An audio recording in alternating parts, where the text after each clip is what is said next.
All right, for more now on the New Hampshire primary, we have New Hampshire Congressman Frank Guinta. He's also the former mayor of Manchester, New Hampshire. Also with us, Newsmax chief correspondent John Gizzi, coming to us from the Granite State as well. Gentlemen, it's great to have you with us. Thank you very much for having me. Thanks for having us. All right, my pleasure. All right, Congressman, we're going to start with you. John, stand by. We'll get to you in just a second. You know New Hampshire perhaps better than anybody right now on this television screen. Your district has gone blue, then red, then cycled back through again. Obviously, we got a pretty fickle electorate up there in New Hampshire. What do you expect tonight on both sides, Democratic and Republican? Well, I think on both sides you're going to see record turnout, particularly with the undeclareds, I think probably slightly favoring the Republican primary just because of the sheer number of candidates on the Republican side. And I find it very interesting that Bernie Sanders, for the last month or so, has been leading Hillary Clinton. This has just been a difficult state for Hillary. And I think there's just a lot more of progressive sort of / socialist movement going on in the Democratic Party. So my gut tells me that Bernie Sanders is going to win on the Democrat side, and Trump is going to win on the Republican side, and it's a race for who comes in second, third, and fourth. Congressman, why, if you could describe, why do you think your state is so unique? Well, the First of the Nation primary is something that we take very seriously. It's our 100th anniversary. You've got to come to New Hampshire and campaign door to door, meet with people multiple times. I think that's good for the process. It's also good for the candidates to learn that one-on-one obligation to the people that they want to represent for the highest office.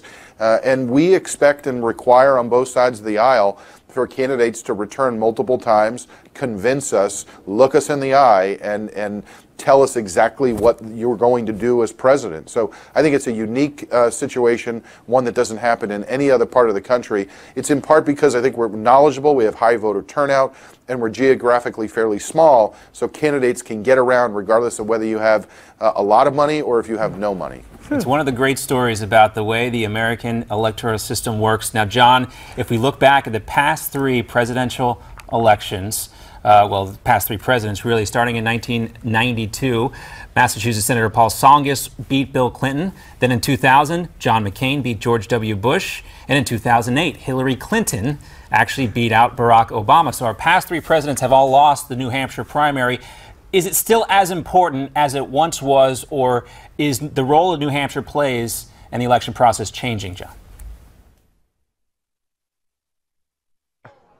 I have to say it is still important, if for no other reason. The candidates keep coming here. They keep going to their favorite diner in Manchester that Congressman Guinta so loves, and they keep making themselves available to reporters like yours truly. So, indeed, a cab driver told me last night, I'll be glad when you and your colleagues and all these candidates get out of here. They've been coming, so New Hampshire's important. One more thing. From 1952 until the election of Bill Clinton in 1992, everyone who won the New Hampshire primary went on to be president. So, again, there's been three aberrations since then. We'll see if it changes tonight. Three aberrations in a row, though. And I believe you're talking about the Red Arrow Diner, if I've been looking into my history correctly, John. That's the one. That's the one we've heard so much. That's the one. Yes, the Red Arrow Diner. Well, Congressman, John talked about the history of New Hampshire and how it has been able to predict the presidential nominee, except for the past three presidencies. He called those anomalies. Do you think that's a fair assessment, or do you think that things are changing, the landscape is changing in this country, and New Hampshire's role still important, but maybe changing a little bit in terms of how the elections play out? Well, I still think New Hampshire is incredibly important. I think those three are anomalies, and typically we get a sense of, who the next president is going to be because we have that level of interaction with the candidates. So, and John is right. Candidates come often and early to New Hampshire, even well outside of the presidential cycle, just to get to know people. They understand the importance of grassroots politicking. It's something that we hold near and dear as a tradition. The tradition of having a typical regular town hall meeting, that tradition still exists. It's alive and well, and it will be for a long time to come.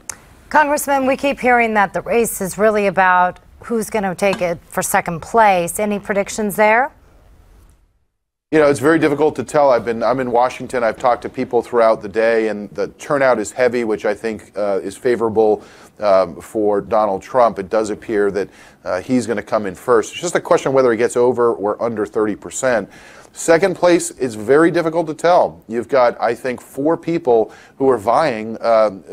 George Bush, John Kasich, Ted Cruz, and Marco Rubio, I think, are all vying for second place.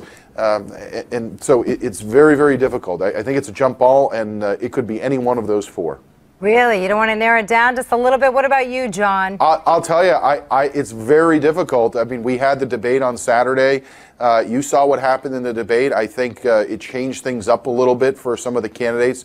People who are undecided on Friday starting to get more decided, making a last-minute decision. So it really could be anyone. It wouldn't surprise me if any of those 4 came in second place. Okay. Last word to you, John. If you want to make a guess on who's going to finish. I'll be a little bit braver than... Okay. Okay. Yeah. John Kasich will finish second.